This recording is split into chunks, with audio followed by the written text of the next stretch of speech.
Hello mga kaswang, magandang araw po sa inyo at gabi. Kung bago ka pa lang sa aking channel, baka naman, simulan na natin.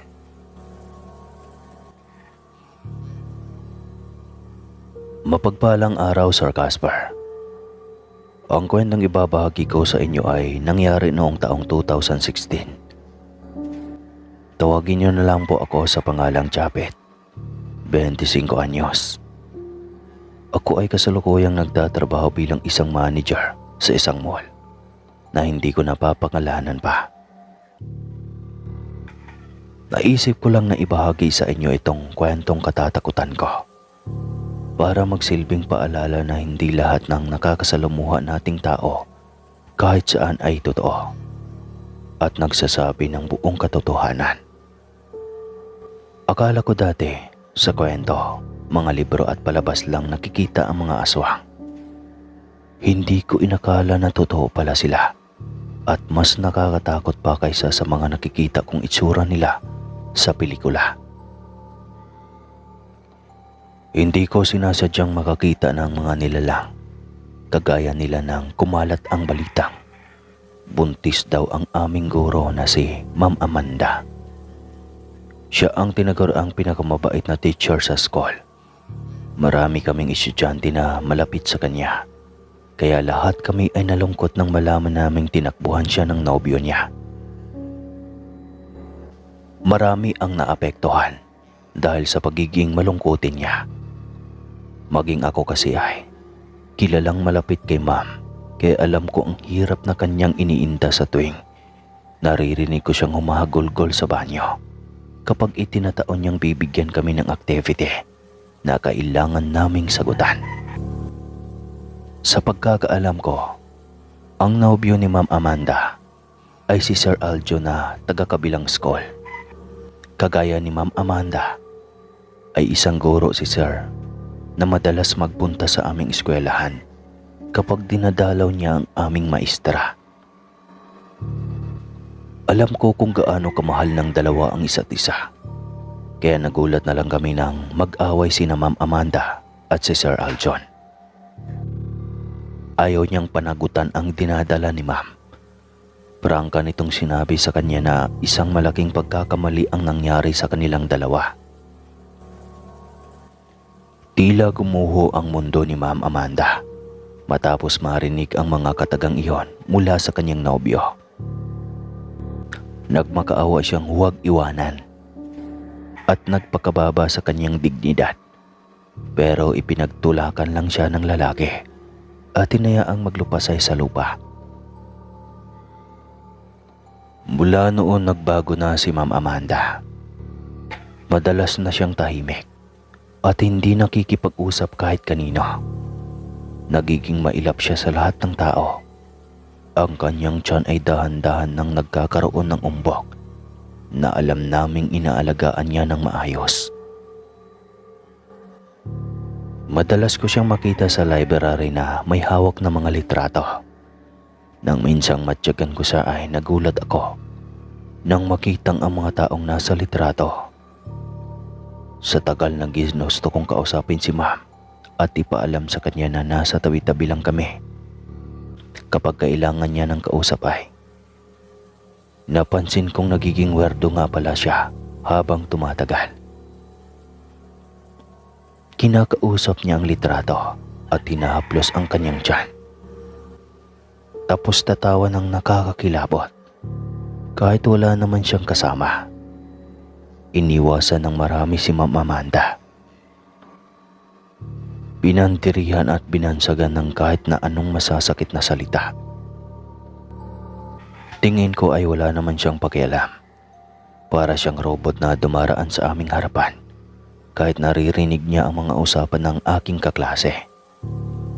Wala naman akong nakikitang reaksyon sa tuwing kinukutya siya ng mga nakakasalubong niyang kakilala. Kaya sa totoo lang ay naaawa ako sa kanya. Hindi ko alam kung paano siya lalapitan. Batid ko kasing pinanggigigilan na niya ang lahat ng taong balak kumausap sa kanya. Hindi niya asahang lalapit pa ako sa kanya. Pangarap kong makipaglapit kay Ma'am Amanda dahil matagal ko na siyang iniidolo. Kahit nagmumukha na siyang kaawa-awa ay mataas pa din ang tingin ko sa kanya. Hangang-hanga ako sa tibay ng loob niya. Para siyang may suot na kalasag kasi hindi siya tinatablan. Binabaliwala niya ang lahat ng mga taong naninira sa kanya. Hanggang sa isang hapon, naisipan kong sundan siya pauwi sa kanilang bahay. Ang alam ko ay sa isang kalye malapit sa school lang umuwi si Ma'am Amanda. Tahimik lang siyang naglalakad at para bang nakapikit. Ganoon kasi ang nakikita kong galaw niya habang naglalakad. Pumasok siya sa isang kulay lilang gate nang makaliko kami pakanan sa isa na namang kalye. Hindi ko maiwasang magulat. Hindi ko alam na may compound pala sa lugar na iyon. May mga bahay din pero nakikita kong kakaiba ang ikinikilos ng mga tao. Nakasilip lang ang mga ito sa bawat sewang ng kanilang bintana. Tahimik nila akong pinagmamasdan habang naglalakad kasunod ni Ma'am Amanda pauwi sa tahanan nito.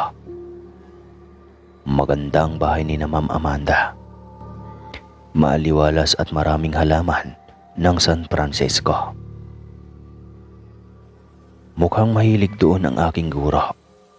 Nakita ko nang bumaba siya mula sa hagdanan ng kanyang mendor at tinungo ang kinalalagyan ng kanyang nakarolyong hose. Mukhang magdidilig siya ng halaman. Pagkatapos ng ilang minuto ay pinatay niya ang tubig at tumingala sa langit. Ang kanyang mga mata ay tila ba nagmamagneto sa taglay na gandang mayroon ang isang buwan.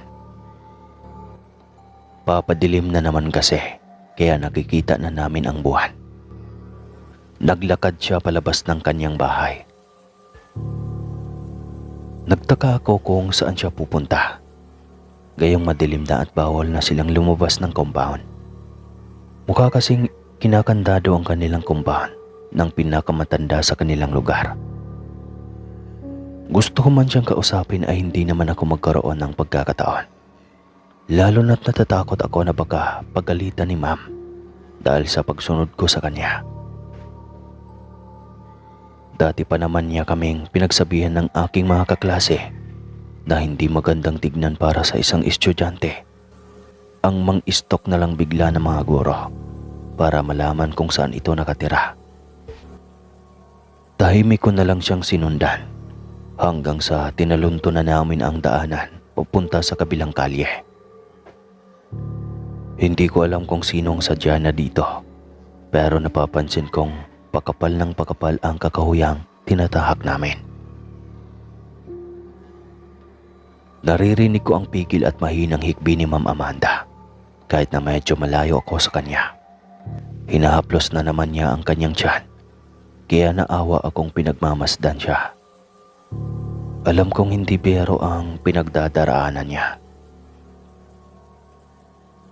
Lumibot siya sa isang malaking puno, kaya nataranta naman akong sumunod. Napansin kong tila may malaking altar iyon sa gitna, kung saan siya naghubad ng kanyang saplot na labis kong ikinabigla.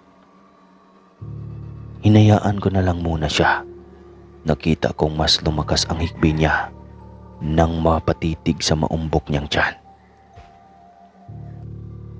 Maya-maya lang ay naglabas siya ng isang malaking botelyang may lamang langis. Ibinuhos niya ang laman niyon sa kanyang balat hanggang sa mangintab ng kanyang buong katawan. Nagulat ako at nagtaka kung ano nga ba ang ginagawa niya. Para kasing napaka-imposible niyang babae. Kung pupunta lang siya sa gitna ng kagubatan nang wala na sa tamang oras para lang magdrama dahil sa tinakbuhan siya ng nobyo niya. Halos lumuwa ang mga mata ko sa takot nang makitang dahan-dahan na nagbabago ang kanyang anyo at nagkakaroon ng nakakahindig at mabalasik na mukha. Ang kanyang mga mata ay kasing pula ng dugo. samantalang kasing itim naman ng gabi ang budhe. Umangil si Ma'am Amanda at umalulong na parang aso. Pinalabas niya sa bibig ang mahaba at kasing nipis na dila na may nakakahindik na balahibo at saka lumundag palayo. Alam kong nanginginig ako sa takot ng gabing iyon, pero nagkaroon pa talaga ako ng lakas ng loob para pumasok sa eskwelahan kinabukasan. Dito na ako nagsimulang naging mapagmatsyag sa bawat kilos ng aming werdo at aswang na maestra. Tuwing tanghalian halos tumaas ang aking liig sa kakatingin kung ano nga ba ang ulam niya. Hanggat nagkakaroon ako ng pagkakataon ay binubuksan ko ang kanyang baunan para makita ang ulam niya. Palagi itong masarap, lamang ay hindi ko alam kung anong klaseng karne ito. At parang mamula-mula nakakaiba ang grano. Madalas akong sinasaway ng aking mga kaklase, pero ayaw kong magpaawat. Kapag napatunayan kong may kakaiba nga sa pagkain ni Ma'am Amanda, ay alam kong tatawag kaagad ako sa pinakamalapit na pulis. Minsan kong ninakawan ng pagkain si Ma'am Amanda. Kinuhanan ko ng isang slice ang karning baon niya sa school. Yung aso ko kasi na si Nacho ay kumakahol kapag nakakita ng tao. Gusto ko lang mag-experiment noong araw na iyon. Pagka-uwi ko sa bahay, ay hinalungkat ko ang ulam naming karne na nasa ref. Kagaya ito ng pagkakaluto ni Ma'am Amanda. Lamang, kilala ko na ang mga itsura ng karne na nakasanayan na naming kainin. Kumahol ng matindi si Nacho na tila ba nakakita ng isang nakakatakot na bagay sa kanyang harapan. Ang karne na mula sa pagkain ni Ma'am Amanda. Malakas ang duda kung ito ay karne ng tao. Lalo na't nakita ko noong gabing iyon ang pagbabago niya ng anyo. Nagmamadali kong itinapon ang nasabing bagay at gulat na niyakap ang sarili dahil sa labis na pandidire. Nababakla ako sa labis na takot pero wala naman akong pinagsabihan ng aking natuklasan. Ayaw kong mamatay ng maaga, lalo na't hindi ko gusto ang nakikita kong kakaibang talim sa paningin ni Ma'am sa tuwing napapansin niyang tila nagbabago ang kinalalagyan ng mga gamit niya. Gusto ko lang kasing maghanap pa ng dagdag na ebidensya para naman may maipakita ako sa aking mga magulang at patunayang totoo ang mga aswang. Hindi kasi ako makakakonsentrate sa klase at madalas akong tulala. Nagrereklamo na ang aking guro sa ginagawa ko, lalo na at ako pa naman ang kanilang summa cum laude. Sa hindi mabilang na pagkakataon ay sinusundan ko siya. Alam ko kung saan siya tumatambay. Alam ko kung ano ang kanyang ginagawa. At alam ko din ang uri ng karne na kanyang kinakain. May mga pagkakataon pang nakikita ko siyang dumaraan sa isang karnihan at bumibili ng mga lamang loob na kinakain niya ng sariwa at nanlilimahid pa sa dugo. Nahuli ko siya sa likod ng isang walang katao-taong kalye na nilalantakan ang bilin niyang atay ng baboy. Nagkakamay habang sarap na sarap siya sa pagkain. Para matapos na ang lahat ng aking suliranin, naisip kong sundan ulit si Ma'am Amanda sa pag-uwi. Naglalakad lang siya kagaya ng kanyang nakagawian. Para bang normal na gawain lang para sa kanya ang lahat. Dahil wala namang nagdududa na siya pala ay isang nakakasindak na aswang. Walang alam ang mga tao sa tunay na lihim na mayroon ng kanyang pagkatao. Kaya naman kampante sila nang ngitian ang aking aswang nag-uro na mahilig magpanggap at magkunwari. Papaliko na ako sa kantong kanyang uuwian nang mapansin ko ang isang maliit na gate sa may dulo sa unahan. Kulay green ang pintura niyo na medyo kinakalawang pa. Wala man lang akong napansing nikatiting na nabubuhay na halaman. Dahil purong simento ito, maging ang pader na nagsisilbing dingding. Naisip kong magpunta sa lugar na iyon at magtingin-tingin. Napagtanto kong ang nasa loob pala ay isang katamtaman na lawak ng espasyo na may maliit na musilyo, mga puntod at burol. Pumasok ako at tumingin-tingin sa paligid. Bumungad sa akin ang isang apartment style na libingan kung saan tila magkakamukha ang bawat namatay na nailibing doon. May magkakatulad ang pangalan, pero magkakatapyas lang ng kaunti ang mga letra. Sa bawat lapida, may mga nakadikit namang litrato ng namatay. Maraming nilibing doon na ngayon ko lang nalaman.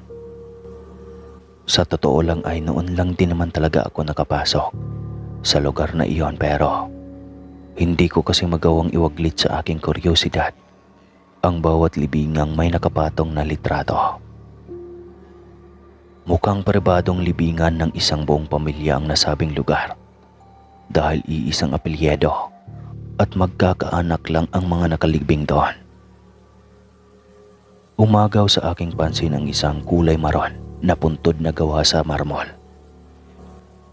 May litrato ito ng isang babae at mukhang may kamukha ito na siyang nagpasikdo sa aking dibdib. Kabadong binasa ko ang naroroong puntod at nakita ang lapidang may nakaukit na pangalan. Amanda. Ang pangalan ng patay na inilibing sa libingang iyon. Hindi ko alam kung ano nga ba ang dapat kong maramdaman habang binabasa ang mga letrang nakasulat doon. Kung dapat ba akong matakot, malungkot o matuwa. Paano? Isinusundan ko nga si Ma'am Amanda. Tapos bigla ko na lang makikita ang pangalan niya sa puntod na ito. Para makasiguro, umalis ako doon at pinuntahan ko ang aking guro. Huli na nang mapagtanto kong madilim na pala sa labas. Dumiretso ako sa lugar kung saan ko siya madalas na makita. Pawisan akong nagkubli sa isang malaking patay na kahoy at saklitang na mahinga. Kagaya ng dati, humahagulgol na naman siya at nakatingin sa kung sino mang nasa litrato. Marahil ang nobyo na naman niya iyon na inaalala ang masasaya nilang sandali.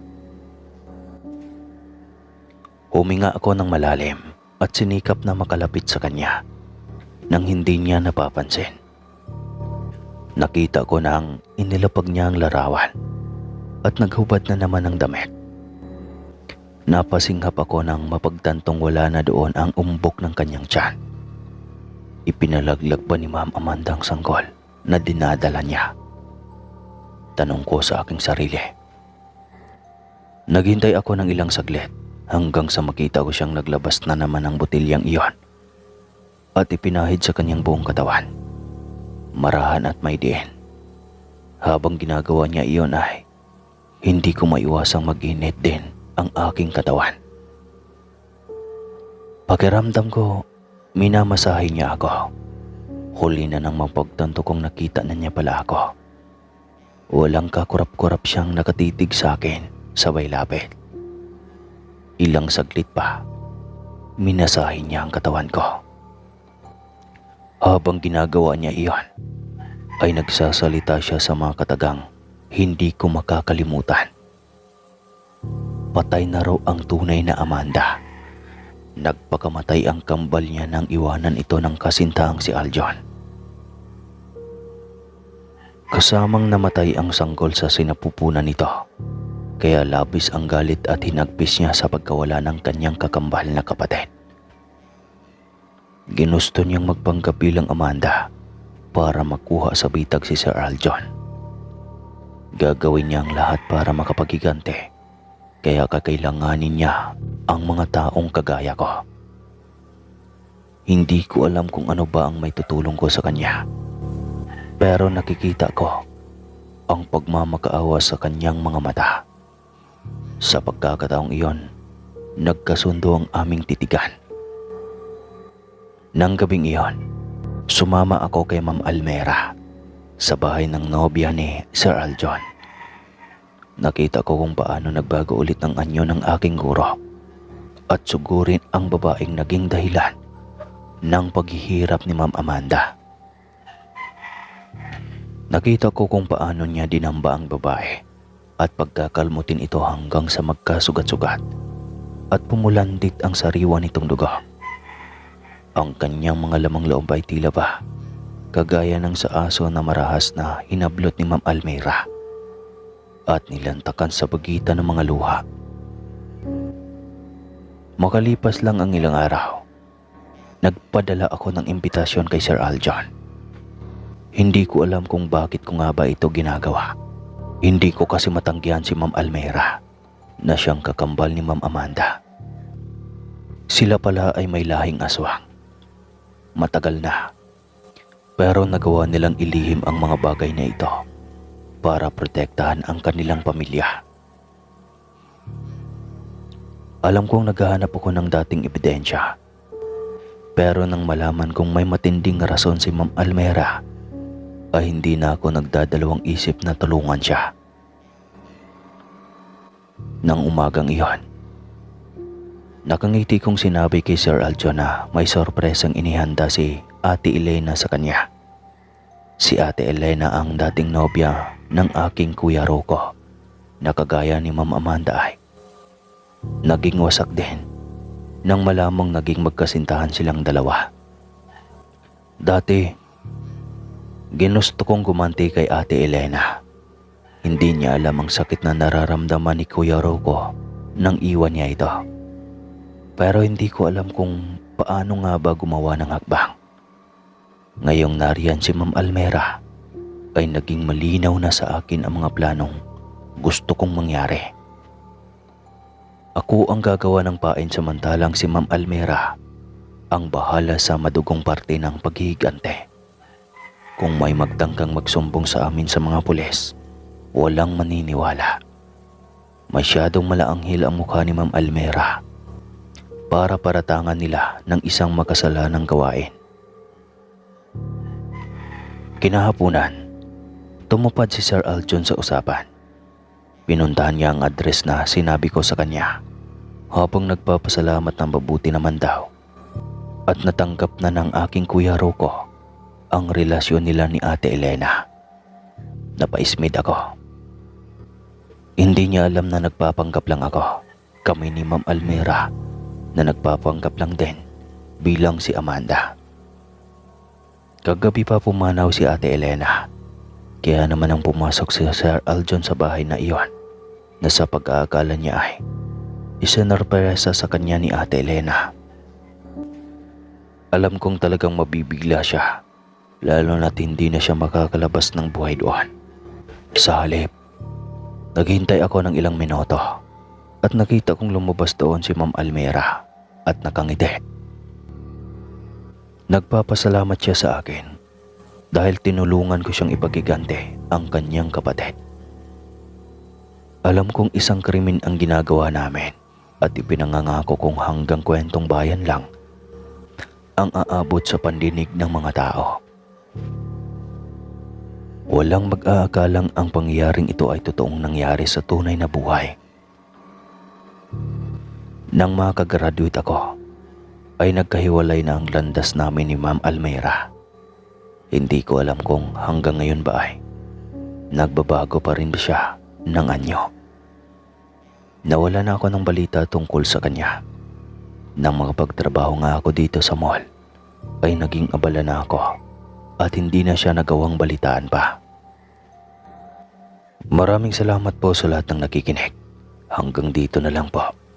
Sana'y kahit papano'y naantig kayo sa aking kwento. More power po sa inyong channel at God bless our Casper. Muli po, ako po si Japet ng Cebu.